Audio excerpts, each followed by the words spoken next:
Operation Sindoor పై పాకిస్తాన్ తీవ్రంగా స్పందించింది. ఏ క్షణమైనా ప్రతిదాడికి దిగుతామని పాకిస్తాన్ తెలిపింది. దీంతో భారత్ అప్రమత్తమైంది. అదే జరిగితే ఆపరేషన్ సింధూర్ 2 చేపట్టేందుకు రెడీ అవుతుంది. ఈ క్రమంలోనే ప్రధాని మోదీతో రక్షణ మంత్రి రాజ్నాథ్ సింగ్ ప్రత్యేకంగా భేటీ అయ్యారు. సిడిఎస్ మీటింగ్ కూడా ఈ విషయమై చర్చించనుంది. ఈ భేటీ తరువాత కేబినెట్ సమావేశం జరగనుంది. यह एलओसी से 13 किलोमीटर दूर है. लश्कर तौयबा का फिदाइन यहां तैयार होता था. इसकी कैपेसिटी రైట్. ఇదే అంశానికి సంబంధించి మరిన్ని అప్డేట్స్ మా ప్రతినిధి శ్రీచరణ్ లైవ్ ద్వారా అందిస్తారు. శ్రీచరణ్. అనూష, ఈరోజు తెల్లవారుజామున ఆపరేషన్ సింధూర్ పేరిట దాదాపు 20 పైగా తీవ్రవాద స్థావరాలని మన ఆర్మీతో పాటు ఎయిర్ ఫోర్స్ కూడా ధ్వంసం చేసిన విషయం తెలిసింది. అయితే దీనికి ప్రతీకగా కూడా పాకిస్తాన్ కూడా ఏ క్షణమైన దాడి చేస్తామని మరోసారి ప్రగల్భాలు పలుకుతూ మేకపోతు గాంభీర్యాన్ని కూడా ప్రదర్శిస్తుంది. ఈ మేరకు రక్షణ శాఖ మంత్రి రాజ్నాథ్ సింగ్ సిడిఎస్ స్టాఫ్ తో కూడా భేటీ అయ్యారు. ప్రధాని మోదీ నివాసంలో కూడా ఈ సమావేశం జరుగుతుంది. అనంతరం కూడా ఇది అయిపోయాక కేబినెట్ సమావేశం కూడా ప్రారంభం కానుంది. అయితే దీనికి పాకిస్తాన్ ఎప్పుడైతే ప్రతిదాడి చేస్తామని ప్రగల్భాలు పలికిందో ఇమీడియట్ గా ఆర్మీ చీఫ్ మనోజ్ నర్వానే కూడా చాలా కీలకమైన ట్వీట్ చేశారు. ఎక్స్ వేదికగా అభి పిక్చర్ బాకీ హే అంటూ కూడా ఆయన సంచలనాత్మకమైన ట్వీట్ చేశారు. ఇప్పుడు దేశవ్యాప్తంగా సర్వత్రా చర్చనీయాంశంగా మారింది. ఆపరేషన్ సింధూర్ 2 ఏం జరగబోతోంది అనేది భారతదేశమే కాకుండా యావత్ ప్రపంచం కూడా చాలా ఆసక్తిగా ఉత్కంఠతో కూడా నెలకొని ఉంది. ఎందుకంటే పాకిస్తాన్ లో ఇప్పుడు వాస్తవికంగా చెప్పుకుంటే గట్టిగా 3 రోజుల పాటు యుద్ధం చేస్తే పాకిస్తాన్ దగ్గర ఎలాంటి సరుకులు లేవు. మనం కూడా 2-3 రోజుల నుండి విజువల్స్ లో కూడా చాలా క్లియర్ గా చూసాము. అక్కడ స్థానికులకి ఇచ్చే రేషన్ వాటన్నిటికీ సంబంధించి సైన్యమే తీసుకొని వెళ్ళి రిజర్వ్ చేసుకుంటుంది అనేది కూడా మనం చాలా క్లియర్ గా చూసాము. గ్రాసరీస్ లైక్ చావల్, ఆటా ఇవన్నీ కూడా వాళ్ళు తీసుకెళ్లి ఆర్మీ ప్రత్యేకంగా స్టోరేజ్ చేసుకుంది అనేది కూడా మనం వింటున్నాము. మరోవైపు ఏమో పిఓకేలో కొద్ది రోజుల కిందట ప్రజలు పరుగులు పెట్టారు, తొక్కిసలాట కూడా జరిగింది. పాకిస్తాన్ ఆర్మీని పాకిస్తాన్ ప్రజలు నమ్మడం లేదు కదా, పిఓకేలో కూడా వాళ్ళు ఎవరు నమ్మలేని పరిస్థితి. మరోవైపు పాకిస్తాన్ ఏమో ప్రగల్భాలు పలుకుతోంది. అయితే ఆపరేషన్ సింధూర్ పేరిట పాకిస్తాన్ ఉగ్రవాద స్థావరాలపైన కూడా భారత సేనలో మెరుపుదాడులు చేసిన విషయం తెలిసిందే. అయితే ఇది జస్ట్ ట్రైలర్ మాత్రమేనని, అభి పిక్చర్ బాకీ అని ఆర్మీ చీఫ్ ట్వీట్ చేయడం కూడా సర్వత్రా చర్చనీయాంశంగా మారింది. మరోవైపు ఇప్పుడు ప్రస్తుతము ఎయిర్ ఫోర్స్ తో పాటు అలాగే ఆర్మీ వాళ్ళు దాడి చేశారు 20 స్థావరాల పైన.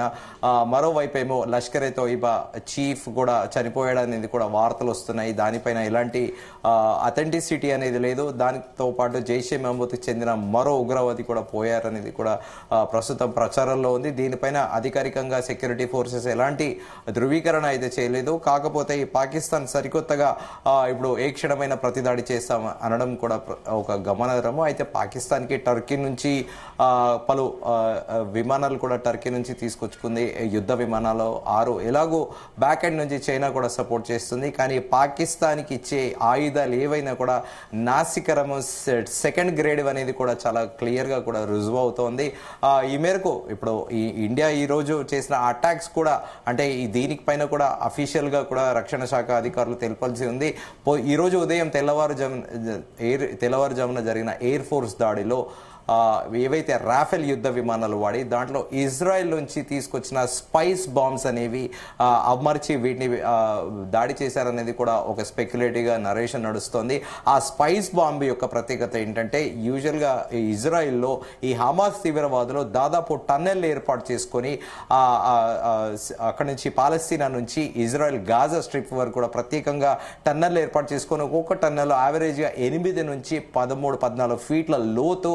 అక్కడ వాళ్ళకి సపరేట్ గా ఒక డెన్, ఒక కాన్ఫరెన్స్ హాల్, లివింగ్ రూమ్, అలాగే బెడ్రూమ్, డైనింగ్ హాల్ ఇలా పెద్ద ఎత్తున టన్నెల్ ఏర్పాటు చేసుకున్నారు. ఆ టన్నెల్ గురించి వరల్డ్ లో ఎక్కడ లేని స్పెసిఫిక్ గా ఫస్ట్ టైం ఆ technology tunnel buster spice bomb అనేది కూడా ఇజ్రాయెలే దాన్ని రూపొందించింది. సో ఆ ఇజ్రాయెల్ బాంబ్ ని, స్పైస్ బాంబ్ ని ఇప్పుడు మన భద్రతా దళాలు కూడా వినియోగించాయి అనేది కూడా ప్రచారంలో ఉంది. ఎందుకంటే ఈ బాంబ్ యొక్క ప్రత్యేకత ఏంటంటే ఏదైనా బాంబ్ యూజువల్ గా మిసైల్ గానీ ఏదైనా వేస్తే ఇమ్మీడియట్ గా బస్ట్ అయిపోతూ ఉంటది. కానీ ఈ స్పైస్ బాంబ్ యొక్క ప్రత్యేకత ఏంటంటే అడుగు చివరన టన్నెల్ ఉన్నా ఎక్కడున్నా నార్మల్ గా త్రీ ఫ్లోర్ బిల్డింగ్ అయినా ఫ్లోర్ బిల్డింగ్ అయినా కూడా రూట్ లెవెల్లో కంప్లీట్ గా కింది బేస్మెంట్ వెళ్ళి అక్కడ నుంచి బ్లో అప్ అయిపోయి కింది నుంచి పైదాకా ఒక్కసారిగా కూడా బ్లో అప్ చేస్తుంది అనేది కూడా ఉంది. సో ప్రత్యేకంగా హమాస్ గురించే ఈ స్పైస్ బాంబ్ లో ఇజ్రాయెల్ వాడాయి. సో ప్రస్తుతము ఇండియన్ ఎయిర్ ఫోర్స్ కూడా ఈరోజు పాకిస్తాన్ టెర్రరిస్ట్ స్థావరాలపై చేసిన దాడులో ఇవే వాడారనేది కూడా సమాచారము. సో మరోవైపు ఆర్మీ చీఫ్ అభి పిక్చర్ బాకీ అనడం మాత్రం చాలా క్లియర్ గా తెలుస్తోంది. పాకిస్తాన్ ఆక్యుపైడ్ కాశ్మీర్ని పీఓకేని ఏ క్షణమైన ఇవాళ కానీ రేపు కానీ ఈ రాబోయే రోజుల్లో ఖచ్చితంగా ఆక్యుపై చేసుకునే అవకాశం ఉందనేది కూడా ప్రస్తుతం చాలా క్లియర్గా తెలుస్తుంది. ఎందుకంటే ఆర్మీ చీఫ్ అలాంటి స్టేట్మెంట్ ఇచ్చాడంటే సంథింగ్ ఈజ్ బిగ్, అంటే ఇంకా ఏదో పెద్ద ఎత్తున జరగబోతోంది.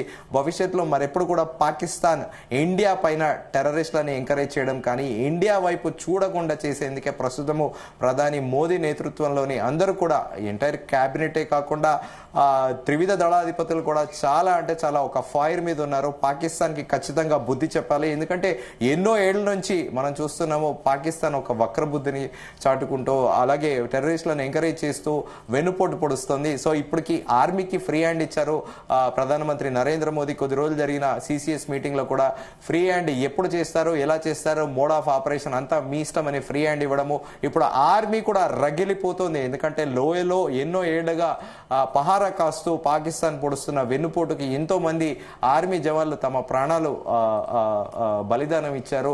అలాగే సూపర్ సాక్రిఫైస్ చేశారు. ఎంతో మంది జవాన్లు సాక్రిఫైస్ చేశారే భారతదేశం ఈ రోజు ఇలా ఉంది. సో ఆర్మీ కూడా ఇప్పుడు ఫ్రీ హ్యాండ్ రావడము పాకిస్తాన్ పైన అంటే ఫుల్ ఫ్లెడ్జ్ గా ఇది నా దేశము అని, ఇది నా దేశం కోసం నేను పోరాడాలనేది ప్రతి ఒక్క జవానే కాదు యావత్ దేశంలో ప్రతి ఒక్క పౌరుడికి కూడా ఇప్పుడు పాకిస్తానీ భారతదేశం ఏం చేస్తుందా అనేది కూడా ఒక ఆసక్తి ఉత్కంఠతో ఎదురు చేస్తున్నారు. సో తాజాగా మనోజ్ నర్వానే ఆర్మీ చీఫ్ చేసిన ఎక్స్ వేదికగా చేసిన ట్వీట్ మాత్రం ఇప్పుడు సంచలనాత్మకంగా మారింది. ఖచ్చితంగా దీన్ని బట్టి చాలా క్రిస్టల్ క్లియర్ గా ఇప్పుడు 1971 వార్ తర్వాత ట్రయో ఫోర్సెస్ ని వాడింది ఈ రోజు తెల్లవారుజామున అనుకోండి చెప్పుకోవచ్చు. దాదాపు 54 సంవత్సరాల పాటు ఎలాంటి అంటే యూజువల్ గా బార్డర్ లో ఎప్పుడు కూడా పాకిస్తాన్ కాల్పుల ఉల్లంఘన అనేది ఉల్లంఘిస్తూ వస్తుంది, ఆ రూల్స్ నిబంధనలు ఉల్లంఘిస్తూ వస్తుంది. ఎప్పుడు కూడా బార్డర్ లో సెక్యూరిటీ ఫోర్సెస్ ఫైరింగ్స్ అనేటివి ఉంటాయి. కానీ ఈరోజు ఎయిర్ ఫోర్సు అలాగే army at a time attack చేయడము దాదాపు 1971 54 ఇయర్స్ తర్వాత జరుగుతుంది. మరోవైపు ఏమో ఇండియన్ నేవీ కూడా మన దగ్గర అమలపోది మిసైళ్లలో అగ్ని ఒకటి 5000 కిలోమీటర్స్ రేడియస్ లో టార్గెట్ ని 5000 కిలోమీటర్ల వరకు కూడా ఛేదించగల అగ్ని మిసైల్ ని నథింగ్ బట్ అది కూడా ఒక న్యూక్లియర్ వారెడ్ అంటారు. ఇంకా బ్రహ్మోస్ మిసైల్ గురించి కూడా ప్రత్యేకంగా చెప్పనక్కర్లేదు. బ్రహ్మోస్ మిసైల్ ని చూస్తే పాకిస్తానే కాదు చైనా కూడా భయపడిపోతుంది అనేది కూడా ఒక టాక్ ఉంది అంతర్జాతీయంగా. సో దీంతో పాటు పినాకిని అనేది ఒక స్మాల్ సైజ్ బార్డర్ లో near by 100 to 150 kilometres radius కూడా చిన్న సైజ్ మిసైలే, కానీ అది కూడా బ్లో అప్ అనేది చాలా పెద్ద ఎత్తున చేస్తుంది, బ్లాస్ట్ అనేది కూడా. సో ఈ అంబుల పొదిలో ఇండియా దగ్గర ప్రతి ఒక్కటి ఉంది. దీంతో పాటు రాఫెల్ యుద్ధ విమానాలు, మిగ్ విమానాలు ఇవన్నీ కూడా ప్రస్తుతం భారతదేశం దగ్గర ఉన్నాయి. సో పాకిస్తాన్ ఈ ప్రగల్భాలు పలకడము, ఒకవేళ పాకిస్తాన్ వారు చేస్తే మాత్రము ఇంకా పాకిస్తాన్ అడుక్కునే పరిస్థితి, ఇప్పటికే అడుక్కునే అంతర్జాతీయంగా అందరినీ అడుక్కుంటుంది. అటు సౌదీ అరేబియా, దుబాయ్ వాళ్ళు ఇచ్చే ఏదో వాలంటీర్ గా వాళ్ళు చేసే సాయం పైన బతుకుతుంది. దీంతో పాటు IMF అలాగే FATF వీళ్ళు ఇచ్చే ఆర్థిక సాయంతో కూడా ఆ ఎయిడ్ తోని పాకిస్తాన్ ప్రస్తుతం ప్రభుత్వాన్ని నడిపిస్తుంది. సో ఇప్పుడు ప్రతిదాడికి దిగుతామని కూడా పాకిస్తాన్ కౌంటర్ స్టేట్మెంట్ ఇవ్వడం కూడా ప్రపంచవ్యాప్తంగా అందరూ హాస్యాస్పదం అంటూ కూడా సోషల్ మీడియా వేదికగా ట్వీట్ చేస్తున్నారు. సో ఏ క్షణంలో POK అయితే స్వాధీనం చేసుకునే పరిస్థితి అయితే నెలకొని ఉంది. Anusha. Right Sricharan, thank you. Train करने की थी